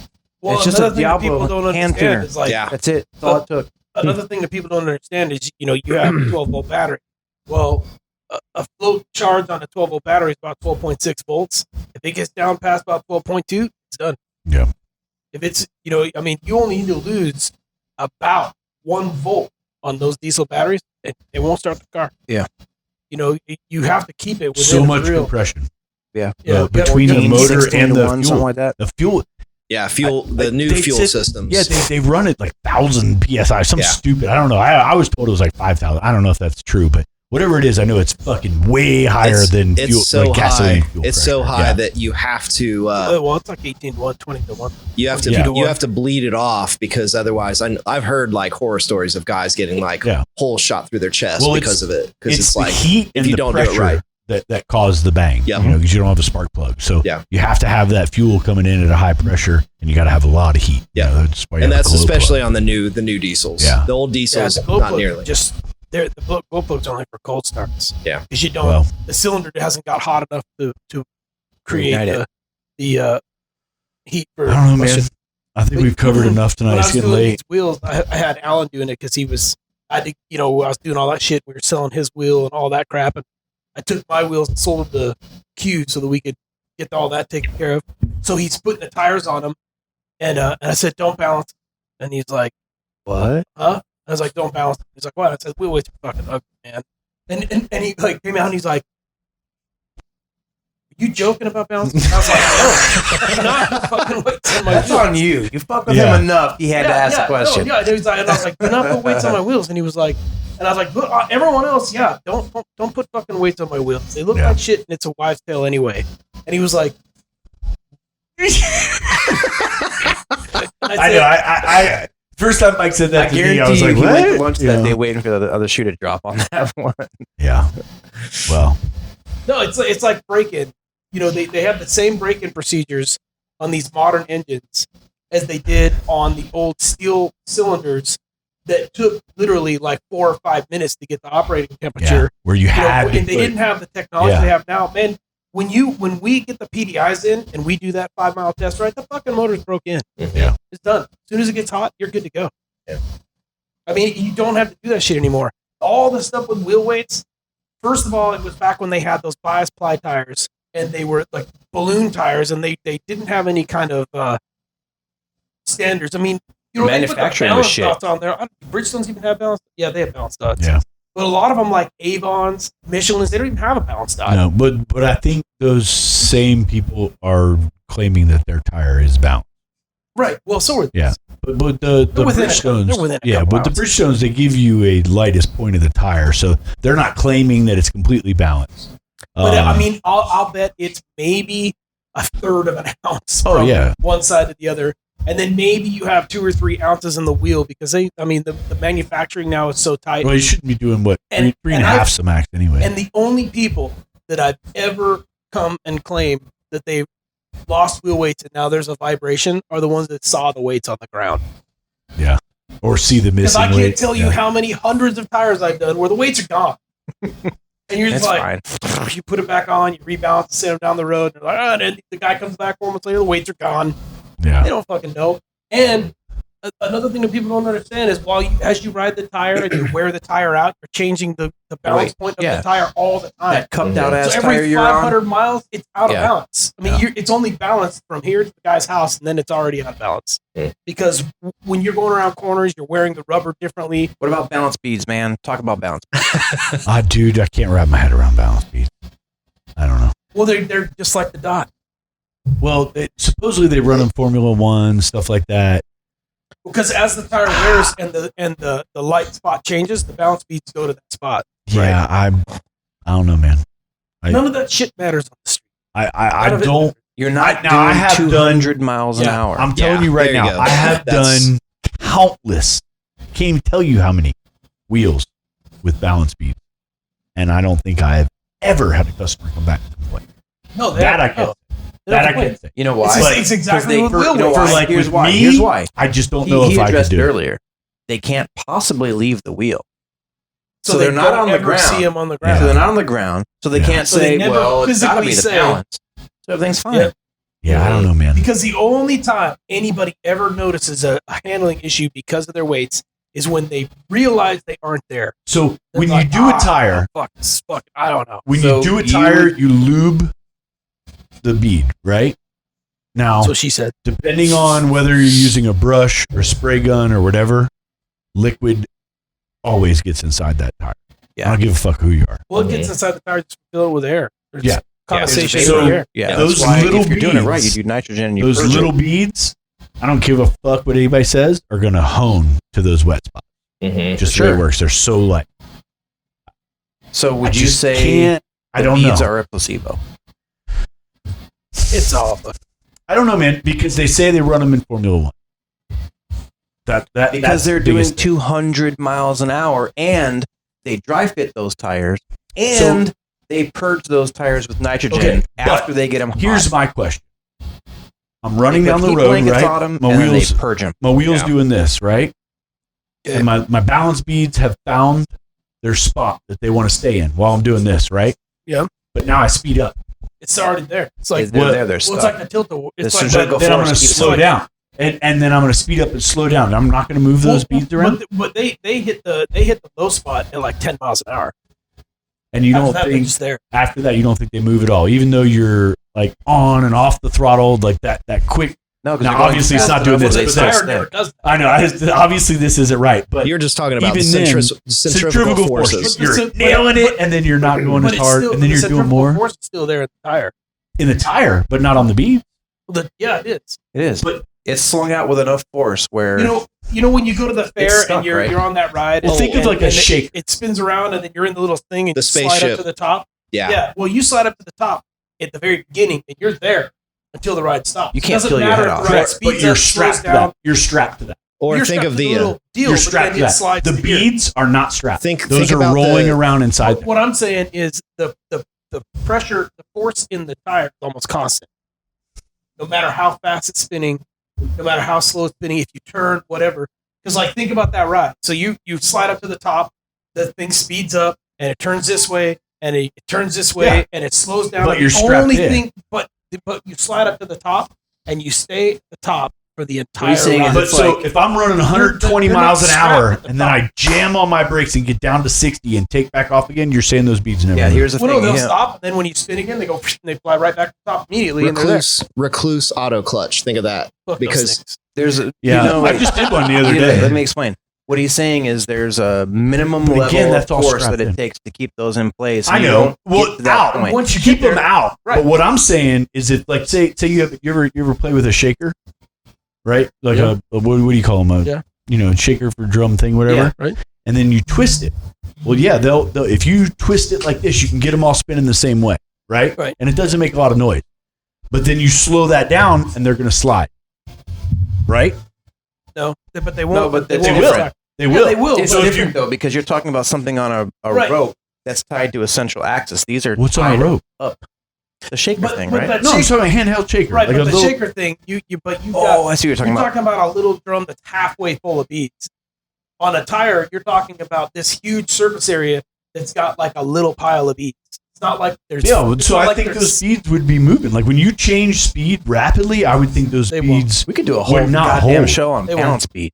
They won't, Okay. because as soon as you go fast enough for them, like you said, or like a lockout clutch, as soon as it hits the RPM where they hit the outside, they're not going to move again until you slow down enough for them to fall by themselves, right? Fall freely. And I mean, you're talking terminal like velocity. 8 or There's 10 a miles minimum an amount hour. of force for them to fall out of Yeah, suspension. and it's like Expand your when you go 10 miles an hour, Maybe it's you think about your tire. When you go 10 miles an hour, it's probably going what, 300 RPM, 400 RPM. So sit back, grab a brew. So- I'm sure we can do the math. I mean, it's like almost immediately. As soon as you start to go, they fly to the outside. They stay there until you stop, and then they'll fall, and then you start to go and fly back to the outside. They stay there. And at a minimum speed, and they stay there. And they will move. They will move to the. They will move to the place of least inertia. So they'll move to the light on the tire, and they stay there. They won't move. Yeah, but again, If you lock up the brakes, my they'll troubles are in here. I know that if they're running them in Formula One, the speed differences can't be that drastic because here's they the go deal. really fast, really slow. Here's the really real. fast. It's bullshit anyway. So who Yeah, cares? well, that's probably true. So if they want balance speeds, fuck yeah, dude, put it in balance speeds. I don't care. It's like if they're gaining like a tenth of a second in anything, It's all in their head. that's well, and that's it. Well, I mean, So Formula One, they can racing work all is the different. math. Because in racing, you're running everything to the extreme. So Yep. that's a little bit different. You're not running anything to the extreme on these. No. vehicles. Yeah, definitely not. Except maybe the replicator. Yeah. Well, For like an 883 or something. yeah.